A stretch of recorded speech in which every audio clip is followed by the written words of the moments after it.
Salam hörmətli tamaşaçılar. Göstərdiyim ərazi Zülfü Hacıyev küçəsidir. Yəni Xoş qəsəbəsinə gedən yol və eyni zamanda da buz zavodunun yanı. Yəni dedim əraziyə baxasınız. Bura səkidir. Bax bu səki ilə insanlar hərəkət etməlidirlər və bu səki ilə insanlar yolda maşınlar üçün təhlükə yaratmamalıdır. Amma əfsuslar olsun ki, səkidə yerimək insanlar üçün çox çətindir. Çünki gördüyünüz kimi, baxmayaraq ki, şəhərimizdə böyük abadlaşdırma işləri aparıldı. Lakin bu səkinin asfaltlanması yaddan çıxdı. Və bu da bu ərazidə yaşayan və hərəkət edən insanlar üçün çox böyük maneə yaradır, narahatçılıq yaradır və nəticə etibarilə də insanlar məcbur olurlar ki, bax, bu maşın yoluna çıxsınlar ki, rahat piyada hərəkət eləyə bilsinlər. Hal-hazırda bax, mən məcburən bax, bu asfalt yoldan istifadə edirəm ki, burada, necə deyərlər, rahat hərəkət edə bilim.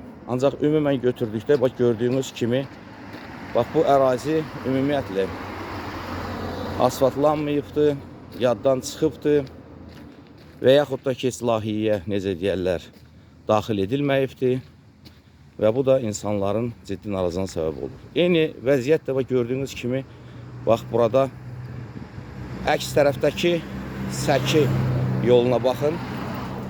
Bax, sizlərə göstərirəm və aidiyyatı qurumlara da istərdim ki, bu verilişimlə məlumatı çatdıram ki, burada insanların təhlükəsiz hərəkət etməsi böyük çətinlik yaradır və insanlar məcburən asfalt yola keçirlər və bu da onların təhlükəsizliyini ümumiyyətlə, necə deyərlər, çətin vəziyyətə salır onları və onların təhlükəsizliyi təmin olunmur. Bax, görürsünüzmü?